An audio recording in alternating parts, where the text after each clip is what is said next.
Good day everyone. Ganito rin ba yung mga problema nyo sa photo booth nyo, sa setup nyo? Yung may lumalabas na pop-up ng printer during the event? So may tutorial po tayo ngayon sa DSLR booth. Ito po yung DSLR booth, how to disable or hide the printer notification during event. So sampulan natin ulit kung ano yung issue natin. So yan, di ba? So during ng event natin, yan ito yung nangyayari. So, ito yung first session, ito yung second session naman, second photo, then lalabas yung third photo. Get ready. Tapos after ng third photo nyo, ibis na printing na. Good. Share your photos. Okay, goods yan. Pero once na nagpiprint na, lumalabas yung pop-up na to, no, tsaka yung queuing nung printer nyo, no. So, paano natin gagawin or tatanggalin yan or i-hide yan, no? So, ganito lang yan kung paano nyo i-hide. Follow the steps. So, anong gagawin nyo? Punta kayo sa search bar, then punta kayo sa setting. Then, after nyo sa setting, pag lumabas na, punta kayo sa Bluetooth and devices. Tapos, pag after nyo sa Bluetooth and devices, ang hanapin nyo naman ay yung printers and scanners. So, yan. Click nyo lang yung printers and scanners. Then, after nyan, pupunta naman kayo sa, hanapin nyo yung related setting, no? So, click nyo yung print server properties. Yan. Pag-click nyo ng print server properties, ang gagawin nyo naman, pupunta kayo sa may advance, sa may bandang kanan. Yan po. So, click nyo yan. Then, ang pinakagagawin nyo is i-uncheck nyo lang po itong show informational notifications for local printers, no? Tapos, i-uncheck nyo rin po yung show informational notifications for network printers. Then, apply nyo lang po and then, okay. Then, after nyan ay okay na po, no? Tapos, ito-testing po natin kung hindi na po lumalabas yung notifications. Okay, smile.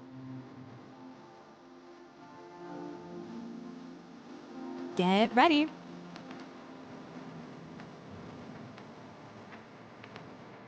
Looking good. Share your photos.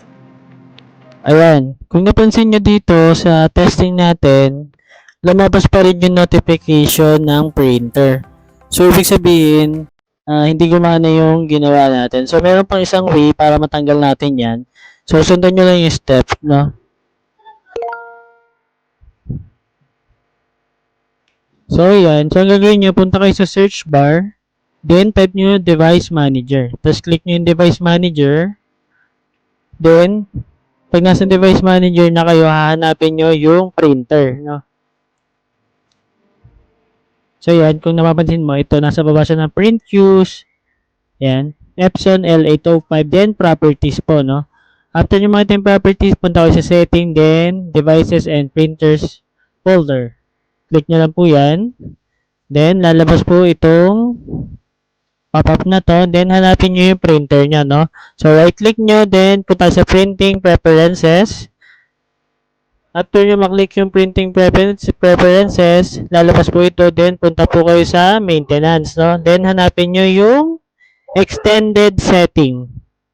So, ito po yung extended setting. Pag naklik nyo po yan, then, hanapin nyo yung nasa taas, no? Yung show progress meter. Uncheck nyo po yan. Then, uncheck nyo din po yung enable Epson status monitor, then press OK. So, after po nyan, okay nyo lang, then close nyo na po, then tetesting na po natin, no? Last one. So, ito, tetesting na po natin. Ito yung first photo natin.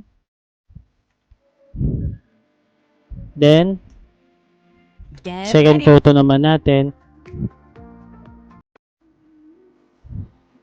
Say cheese. Third photo. Then, pupunta sa sharing screen. Good. Then, lalabas Share yung your printing, photos. no? So, ayan. Kung napansin nyo, Thank after you. nung sharing screen, wala nang lumabas na printer notification, no? So, ibig sabihin, okay po yung ginawa natin, no? Hindi na siya lalabas yung printer notification, no? So, kung ito yung problem nyo, ito na yung solution doon. So, kung nagustuhan nyo yung tutorial po natin, like and subscribe na lang po sa channel natin, no?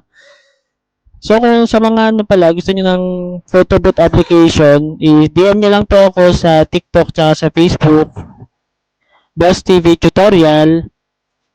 Then, huwag nyo pong kakalimutan mag-subscribe po dito sa YouTube channel natin, sa PisoNet Boss TV, para updated po kayo sa mga bagong videos natin na ilalabas, no?